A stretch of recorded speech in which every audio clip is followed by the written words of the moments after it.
my name is Frans Pouwer. I'm a medical psychologist who is affiliated to the Department of Psychology of the University of Southern Denmark. And I'm also affiliated to Steno Diabetes Center Odense, both in Denmark. The title of my presentation is Diabetes and the Mind. And in my presentation, I'll focus on the psychological aspects of diabetes. I will start with a short description of a personal scientific journey of a Dutch clinical psychologist. And then I'll focus on the current status of the literature. And I'll describe the current status regarding research in depression and diabetes, in diabetes distress, disordered eating, sleep disturbance in diabetes, and I'll describe some future developments. So in 1995, I was running in the dunes of a town where I lived at that time. And I had ran 15 kilometers. And I was pretty tired, and suddenly I saw a man lying on the floor, on the path, on the sand, and he was shaking and lost control. And there was a woman standing beside him, and at that time I thought that he had epilepsy. But I asked the lady and asked her, "What is wrong with this man? And can I help?" She replied to me, to my surprise at that time, "No, he has diabetes. He needs help. And I forgot the sugar, so please bring me some sugar." So I ran out of the dunes, rang the very first doorbell, and got some brown sugar with some sparkling water. So I quickly brought that back to the gentleman in the dunes. And when I arrived back, I think it's 10 minutes later, there was a gentleman with a mountain bike, sports bike, who already gave him some sports drink. So I could see that he was slowly recovering from his problem. So at that time, I learned a lot. I learned that diabetes patients can have a severe hypoglycemic event, because of course that was what happened here. And that a hypo is very stressful, not only for the person who has diabetes, but also for family and friends, and can also impact on people who just walk by and want to help. I also had to admit that I was trained as a clinical psychologist, and at that time I was working with the Department of Medical Psychology, but I had really not enough knowledge about diabetes. And that has changed in the years after, because I met Frank Snoek, a true pioneer in the area of diabetes and psychology. And at that time, he started conducting interviews in people with type 1 diabetes who shifted from pork insulin to human insulin, and noted a difference in hypoglycemia risk. So we interviewed that group of people, supported by the Dutch Diabetes Association. Later on, we together validated the anxiety or fear of hypoglycemia survey and published that in a Dutch journal. This was actually my very first diabetes publication. And since then, I consider myself as a diabetes psychologist. Frank supervised me when I did my PhD. And looking back, this was a great time. So we succeeded to get 3 of the publications of my thesis, to get them published in Diabetes Care, including a trial that I'll discuss later on. Hypoglycemia is still a problem that warrants our attention, and therefore I'm happy to share with you that a couple of years ago we got a big grant from IMI2 for the HypoResolve study, and part of the HypoResolve study is focused on the psychological impact of hypoglycemia. And we could appoint a postdoc researcher, Melanie Broadley, and 5 PhD students who all focus on a different group of people who can be affected by hypoglycemia, including family members of people with diabetes, who can also experience negative effects of hypoglycemia in the family members. Uffe Seuholm is focusing on a clinical study that's really interesting, because we will not only use paper and pencil questionnaires, but also ecological momentary assessments on a smartphone, and link that together with CGM data, so that we can directly see the direct impact of hypoglycemia on a day-to-day basis. And that can be hypoglycemia in the night, that can go unnoticed, for example, or during daytime. There's a couple of other PhD students that work in the area of diabetes and psychology, and they focus on different topics, but common denominator of these PhD students is that they are more focused on psychological problems as risk factors for future health problems. So Nana Lindekilde, for example, is focused on psychiatric diseases as risk factor for type 2 diabetes. So I'll briefly summarize the current status of the scientific literature and focus on several key problems in diabetes care, including depression, diabetes-specific distress, disturbed eating, and sleeping problems. If we look at the problem of depression, we can simply regard depression as a common complication of diabetes. And we know from the literature that having either type 1 or type 2 diabetes doubles the odds of depression. This comes from interview studies, studies that have used a diagnostic interview, where you can really determine whether people suffer from a major depressive disorder, for example. And you can see on the left side that 9% of the people with diabetes were diagnosed with a major depressive disorder in these studies, compared to 5% in controls. But the odds for depression were doubled in the people with diabetes. The odds were also doubled in studies that have relied on self-report measures.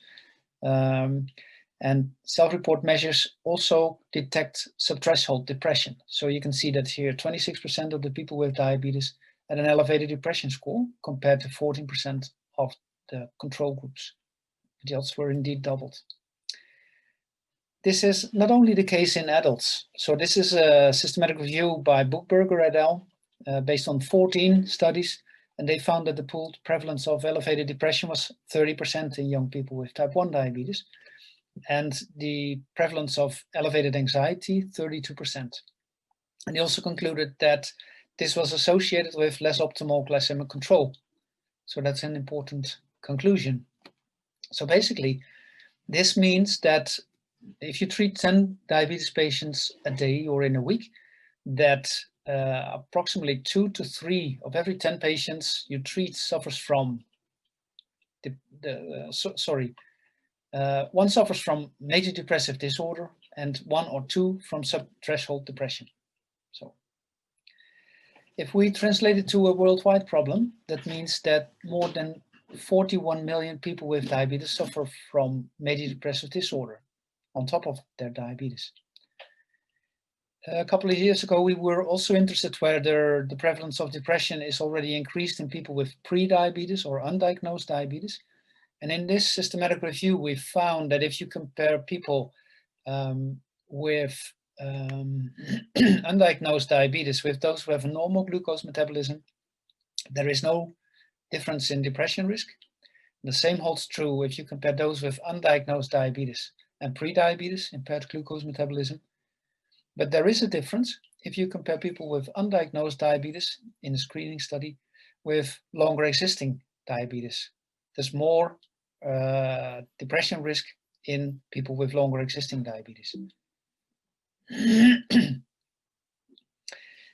this slide, we make the comparison between people with pre-diabetes and those with a normal glucose metabolism. Again, no difference in depression prevalence, but there is more depression in people with previously diagnosed diabetes if you compare them with pre-diabetes, impaired glucose metabolism. We have also investigated whether having type 2 diabetes is associated with a higher depression risk, and that's indeed the case. So based on these longitudinal studies that used self-report or diagnosis of depression, we could see that having type 2 diabetes is associated with a 24% higher risk of developing depression. In this study conducted by Guusje Neves, we investigated the course of depression in people with type 2 diabetes who were treated in primary care. We had 3 different assessments in 2005, 2007, and 2008, and a high depression score was evident in 26% of the participants on at least one assessment. And 66% of those who had a high depression score at baseline had another high depression score in 2007 or 2008. So that means that by far the strongest risk factor for a future depression is a history of depression. So we need to be aware of depression risk, particularly in this subgroup of patients. So this basically supports the model that depression leads to complications of the disease, and that the burden of having a chronic disease, the diabetes distress that can come with diabetes, can contribute to the development of depression. If we look at diabetes distress, it is composed of many different elements. It can be the distress related to food, feeling guilty when you've eaten or not knowing what to eat, worries about future complications or worries about hypoglycemia, uncomfortable social interactions around diabetes with family or with friends or with healthcare providers, or simply the distress of having to manage a chronic disease. There's different measures, of course. The PAID is a well-known one, but there's also the DDS, for example, that can be used. We know from the DAWN study that diabetes distress is common in many countries. So here you can see a whole range of countries where people completed the PAID-5, a common measure of diabetes distress. But on average, more than 40% of the participants reported relatively high levels of diabetes distress. Together with Given Hapunda, a psychologist from Zambia, we have also investigated diabetes distress in young people with type 1 diabetes. And I learned actually a lot from this the qualitative part of this study. So these are expressions or statements of some of the participants, and the one on top is particularly shocking because this is a statement of a girl with diabetes who replied that in her family they wanted her to stop injecting herself with insulin because they said that injecting herself with insulin was damaging her body, which is of course a very, very strong concern. Also a female of 36 years old, a female guardian, expressed that children with diabetes often find it difficult to get married and are really concerned whether they will have children in future. So these are strong concerns, and also the fact that they sometimes face segregation because they have diabetes is still a concern. In this slide, you can also see that the DAWN study has found that also family members are really worried about hypoglycemia. So more than 60% expressed that concern across a wide range of countries. In the 17th century, there was a famous English physician named Thomas Willis, and he noted that diabetes appeared to be more common in those who had experienced significant life stresses, sadness or long sorrow. So you could regard it as an early model of depression, so to say.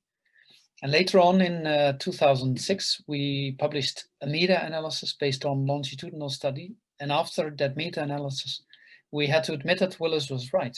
Depression is a risk factor for the development of type 2 diabetes. And this systematic review with meta-analysis has been confirmed by later meta-analysis. And right now, we are really curious whether it's depression only or whether other psychiatric disorders like post-traumatic stress disorder, schizophrenia, bipolar disorder, anxiety disorders, or sleep disorders also come with a higher risk to develop type 2 diabetes. So that's why we are conducting an umbrella review to see what the results in the literature say about that.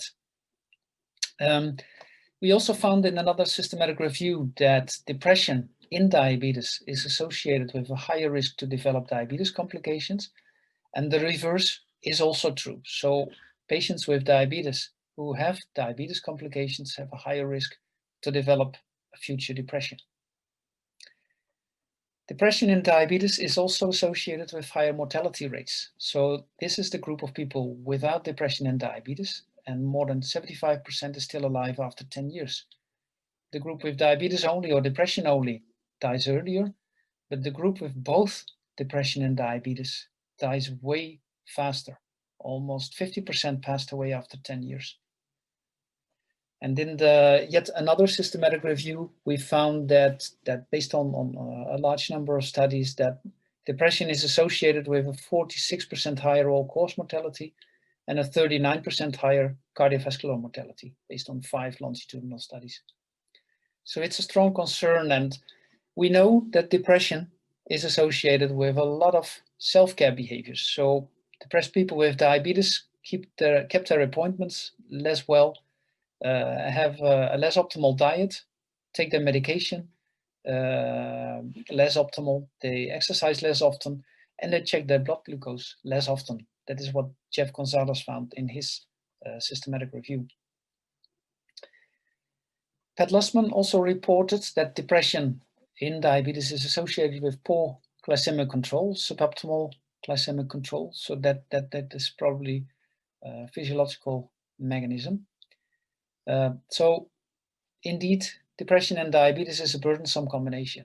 Depression is associated with lower quality of life, less optimal self-care, higher HbA1c, higher cost, higher healthcare cost, and a higher risk of developing complications and higher mortality rates. But it can be treated. It can be treated with CBT, as you can see here, cognitive behavioral therapy, where people learn to think in a more rational way. So after CBT, 80% of the remission of depression compared to 30% of controls, and even 6 months post-treatment, still 70% was no longer depressed. In a meta-analysis by Vanderveld-Cornelis, it was concluded that there was a large effect for psychotherapeutic interventions that were combined with self-management interventions, and a moderate effect for antidepressant medication. And at the same time, it was concluded that collaborative care was effective. So we still need to find better treatments for depression in people with diabetes, because 43 to 52% of the people is still depressed after treatment. And that is why I focused on omega-3 fatty acids. So there were reports in the literature suggesting that the omega-3 fatty acid levels in a diet and in red blood cell membranes of depressed patients was lower, and that supplementation with omega-3 fatty acids could be helpful.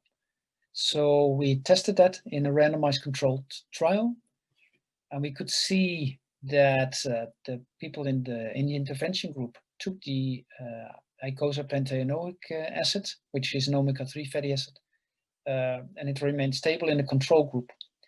But after 12 weeks, we could see no significant difference between the intervention group and the control group. So fish oil is not an effective medication or on top medication for depression in diabetes in people who were already receiving antidepressant medication. What works is cognitive behavioral therapy that can also be offered online in a web-based way. And we published that in Diabetes Care a couple of years ago. So that is a good way of treating people with depression, also a cost-effective way. And what was good is that it not only reduced depression, it also reduced diabetes distress in this group. Depression in diabetes and anxiety can also be treated with a mindfulness intervention, where people learn to relax and focus on what they are currently doing, live in the present moment, so to say. That is different from cognitive behavioral therapy, where people learn to change their thoughts in more helpful and rational thoughts. In a mindful intervention, people simply learn to observe their thoughts and concentrate on the present moment. It is, however, important to emphasize that there is a considerable underdetection of depression and diabetes, also in people with diabetes. So that is important to notice. And also, high level of diabetes distress is often not discovered and recognized in the patient chart. So therefore, we need to monitor the emotional well-being of people with diabetes, like we monitor HbA1c. And in the trial that I've conducted, this appeared to have positive effects on the emotional well-being and treatment satisfaction of people with diabetes. We also know that disordered eating behaviors and body satisfaction are quite common. So 88% of Australian females wanted to be thinner in those with type 1 diabetes. And in the men, 76% reported body dissatisfaction. If people want to lose weight, if they have type 1 diabetes, you of course have a quick way of losing weight because they simply can skip their insulin injections. But the consequence is, of course, high blood glucose levels and really a strong increased risk for the development of complications of diabetes. Disturbed sleep is common in people with either type 1 or type 2 diabetes. So when we gave them the Pittsburgh Sleep Quality Index, we found that 31% of the participants with type 1 diabetes had poor sleep and more than 40% of those with type 2. So that's another common psychological problem in diabetes that warrants our attention. Fatigue also appeared to be very common, and Menting et al.